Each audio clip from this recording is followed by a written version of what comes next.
අයිබෝන අපේ YouTube channel වල හැමෝටම ඉතින් ඔන්න අද සිතුම්ටෙක් YouTube channel එකත් තමයි ඔයාලා එකතු වෙලා ඉන්නේ. ඉතින් මේ වීඩියෝ එකෙන් කතා කරන්නේ ගොඩක් ඉක්මනින් ඔයාලට දෙන්න ඕනේ පණිවිඩයක් ගැන. ඉතින් මේ වෙද්දී national fuel pass එකක් මේ වෙද්දී ලංකාවට හඳුන්වලා තිනවා ජාතික ඉන්ධන කාඩ්පත කියන concept එකක්.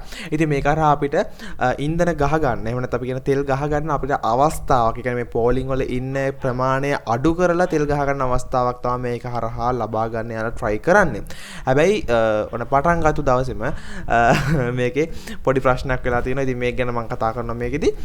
ඉතින් මේක මුලින්ම කොහොමද කරන්නේ කියන එක. ඒ කියන්නේ මේක කොහොමද අපි මේකට රෙජිස්ටර් වෙන්නේ කියන එක ගැන කතා කරොත් ඉතින් මුලින්ම මෙන්න මේ විදිහට රෙජිස්ටර් සහ ලොගින් කියන ෆෝම් එකක් තමයි බලා ගන්න අවස්ථාව ලැබුණේ.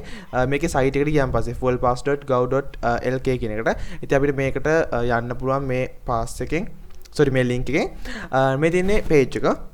national fuel pass. ඉතින් මේ වෙද්දී ඔයා මේ page එකට ගියන් පස්සේ මේ site එකට ගියන් පස්සේ ඔයාලට මන්න මේ විදිහකට තමයි බලා ගන්න අවස්ථාවක් තියෙන under maintenance කියලා. මොකද මේ වෙද්දී මේකේ traffic එක ගොඩක් වැඩි වෙලා තියෙනවා. ඒක නිසා මේකට access කරන්න අපිට වෙන්නේ නැහැ. ඉතින් මේක තමයි අපිට මේ වෙද්දී බලා ගන්න තියෙන්නේ. ඒක නිසා ගැටලුවක් කරගන්න එපා. මේක ගොඩක් traffic එක වැඩි වෙලා තියෙන නිසා තමයි මේ වෙලා තියෙන්නේ. ඉක්මනින්ම මෙයාලා මේක හදා එකේ ඉඳන් දවස් දෙකක් විතර බලලා ඔයාලට පුළුවන් වෙයි මේකට නැවතතාවක් register වෙන්න. මේකේ verification එක සහ OTP එක මේක වෙරිෆයි කරන process එකේදී පොඩි ගැටලුවක් ඇවිල්ලා තියෙනවා. ගොඩක් අයට මේක වෙරිෆයි කරගන්න බැරි වුණා කියලා කිව්වා. එයාගේ වාහන අංකය ගත්තන් පස්සේ ඒ පොඩි ප්‍රශ්න වගේක් ඇවිල්ලා තියෙනවා. ඒක නිසා දැන් මේක under maintenance විදිහට site එක බලා ගන්න අවස්ථාව තියෙන්නේ. හරි අපිට ඒක වැඩක් නැහැ. කොහොම හරි මේක තව දවස් දෙකකින් විතර හදයි. ඉතින් කොහොමද මේකේ රෙජිස්ටර් වෙන්නේ කියන එක ගැන කතා කරොත් ඉතින් මම මේ Android වැඩකාරයෝ කියන site එක through මේක කතා කරනවා. ගොඩක්ම පහසුවෙන් යාලා ඒ ආටිකල් එක තියෙන නිසා.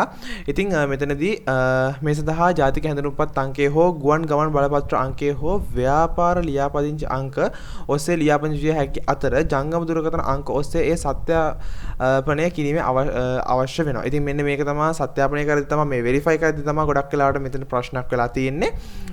ඒ වගේම ඉන්පසු ඔබගේ නම ලිපිනේ වාහන අංකය වැනි චැසි අංකය සහ ඉන්ධන වර්ගය ආදිය ඇතුළත් කර ලියාපදිංචි විය හැකි වෙනවා. ලියාපදිංචි වූ ඔබට අදාළ QR කේතේ ලබා ගන්න පුළුවන්. ඔබ ස්මාර්ට් ජංගම දුරකථන භාවිත කරනවා නම් මෙහි ස්ක්‍රීන්ෂොට් එකක් ලබා ගැනීමෙන් හෝ QR කේතේ ඩවුන්ලෝඩ් කර ගැනීමෙන් ළඟ තබා ගත හැකි වෙනවා. ඔබ සතු ස්මාර්ට්ෆෝන් එකක් දුරකථන අංකයක් නොමැති නම් මෙහි මුද්‍රිත පිටපතක් තබා ගත හැකි වෙනවා. ඉන්ධන ලබා ගැනීමේදී ඉන්ධන පිරවුම් හලට මෙම QR කේතේ ඉදිරිපත් කිරීම මගින් ඔබට අදාළ දිනේදී අදාළ ඉන්ධන ප්‍රමාණය ලබා ගන්න පුළුවන්. ඉතින් මේක තමයි process එක. මේකට ඔයාටම ෆෝන් නැති තියෙන්න ඕනේ නැහැ. ඔයාටම කියලා ෆෝනක් නැති වුණත් වෙන කාගේ හරි ෆෝන් එකේ වුණත් ඔයාට අවශ්‍ය මෙන්න මේ ඩීටේල්ස් ටික අපි ඉස්සෙල්ලා කියපු ජාතික හැඳුනුම්පත අතනින් හැටි ගියාම චැසි අංකය ලිපිනේ වාහන අංකය වගේ තෙල් ගහන මොකක්ද ඒකේ ඔයා ගහන ටයිප් එක මෙන්න මේ දේවල් ටික ඔයාට දීලා ඔයාට මේකෙන් පාස් එක හදා ගන්න පුළුවන්. සහ මේකේ විශේෂතාව කාරණා කිහිපයක් තියෙනවා.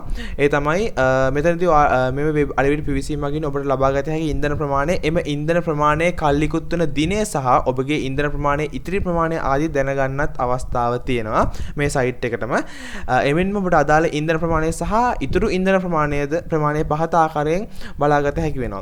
මේ සඳහා fuel space BAL space CAF space වාහන අංකය යොදා මෙන්න මේ අංකයට 0.76 62යි 20යි 03 අංකය කෙටි පණිවිඩයක් යවලා ඔයාට ඒ පිළිබඳව දැනගන්න අවස්ථාවක් තියෙනවා. හැබැයි මේ වෙද්දි මේක වැඩ කරන්නේ නැතුව ඇති බොහෝ දුරට සයිට් එකත් under maintenance තියෙන නිසා. නමුත් මේක තව දවස් දෙකක විතර ගොඩක් වෙලාවට මේක නැවතතාවක් හදයි. එතකොට ප්‍රශ්න නැතුවට මේ දේ කරගන්න අවස්ථාව තියෙනවා. ඔබට ඔබගේ QR කේතේ ලබා ගැනීමට අවශ්‍ය නම් පහත ආකාරයෙන් ලබා ගන්න පුළුවන්. ඒ කියන්නේ ඔයා රෙජිස්ටර් වුණාන් පස්සේ මතක තියාගන්න මුලින්ම ඔයා මේ සයිට් එකේ රෙජිස්ටර් වෙන්න ඕන අර කියපු දේවල් කරලා ඊට පස්සේ ඔයාලා මෙන්න මේ විදිහට අර QR කෝඩ් එක ෆෝන් එකට ලබා ගන්නත් අවස්ථාව තියෙනවා. ඉතින් මෙතනදී විශේෂයෙන්ම මෙයාලා සඳහන් කරලා තියෙනවා මෙතනදී එමෙන්න මේ ජාතික ඉන්ධන කාඩ්පත National Fuel Pass ඔස්සේ එක් සතියකට ලබා ගත හැකි ඉන්ධන ප්‍රමාණය එම සතිය තුළ පමණක් ඔබට ලබා ගත හැකි දිනේදී නිකුත් කරන අතර ඔබ ඉන්ධන ලබා නොගත් පසුගිය සතිවල ඉන්ධන නව සතියකදී ලබා දීමක් සිදු නොවෙනවා. ඒ කියන්නේ ඔයාට මේ සතියේ ඔයාගේ දවස් දෙකක් කියලා තමයි මේකේ සඳහන් කරලා තිබ්බේ. ඒ දවස් දෙකේදී ඔයාට ලබා ගන්න බැරි වුණොත් ඒ කියන්නේ ඉන්ධන ගහ ගන්න බැරි වුණොත් ඔයාට මට නැවත වතාවක් ඒ ඉන්ධන ගන්න අවස්ථාවක් ලැබෙන්නේ නැහැ. මට මේක සතිය ගහ ගන්න බැරි වුණා. ඒක නිසා මේ සතිය ගහන්න කියලා ඔයාලට ගන්න වෙන්නේ නැහැ. සතියට ගහන්න පුළුවන් ප්‍රමාණය ඒ දවසේම ගිහිල්ලා ඔයාලට ගහ ගන්න වෙනවා. ඉතින් මෙන්න මේ දේවල් ටික තමයි විශේෂයෙන් කියන්න තියෙන්නේ. ඉතින් මේ වගේ ක්‍රයිසිස් එකක් තුළ ගොඩක් වැදගත් වෙන පොයින්ට් එකක් නිසා මම මේක වීඩියෝ එකක් තුලින් අරගෙන ආවේ. ඉතින් දැනට බය වෙන්න එපා. මේ සයිට් එකේ ඔයාලට දැන් රෙජිස්ටර් කරගන්න බැරි වුණා කියලා ගැටලුවක් ඇති කරගන්න එපා. මේ වෙද්දි මේ සයිට් එක වැඩ කරන්නේ නැහැ. හේතුව මේක ගොඩක් ලොකු ට්‍රැෆික් එකක් තියෙන නිසා අන්ඩර් මේන්ටෙනන්ස් කියලා වැටලා තියෙනවා. ඒ නිසා මේක වෙරිෆයි කරගන්න සහ ඔයාලට මේ ඔයාලට ෆුල් පාස් එක ගන්න අවස්ථාව ලැබෙන්නේ නැහැ. ඉතින් ඒක නිසා තව දවස් දෙකකින් විතර ඔයා try කරලා බලන්න. සමහරක් විට හෙට දවසේදී වගේ හදලා තියෙන්න පුළුවන්. සහ මේ වීඩියෝ එක දන්නේ නැති අයට share කරන්න. ඉතින් මේ සාමාන්‍ය මේ ෆුල් ගත්තන් පස්සේ දැන් මේක ලොකු crisis එකක් වෙලා තියෙන්නේ. සහ මේ වෙද්දී ගොඩක් පෝලින් තියෙනවා. ඉතින් මම හිතන්නේ සහ මේක තව විශේෂ point එකක්. මෙතනදී තාම මේක රෙජිස්ටර් වුණ පළියට ඔයාලට ගිහිල්ලා තෙල් ගහ ගන්න බෑ. ඒක නිසා කොහෙත් මේක try කරන්න එපා. යාලා නිල වශයෙන් දැනුම් දෙන තුරු ඒ නිසා ඒ නිල වශයෙන් දැනුම් දෙන තුරු ඔයාලා ගිහිල්ලා තෙල් ගහ ගන්න උත්සාහ කරන්න එපා. මේ fuel pass එක පෙන්නලා තාම registration process එක සහ මේ site එක තාම maintenance යටතේ තියෙන්නේ. ඒක නිසා ඒක හරියට උනම් පස්සේ යාලා නිල වශයෙන් දැනුම් දෙයි. ඊට පස්සේ ඔයාලට මේ process එකට වැඩ ටික කරගෙන යන්න අවස්ථාව තියෙනවා. තෙල් ගහ ගන්න අවස්ථාව තියෙනවා. ඉතින් මේ වීඩියෝ එක ඔයාලා දන්නේ නැති යාළුවන්ට share කරන්න. අපි තවත් ටික ඉක්මනට subscribe කරලා නැත්නම් subscribe කරලා තියාගන්න. ජය වේවා.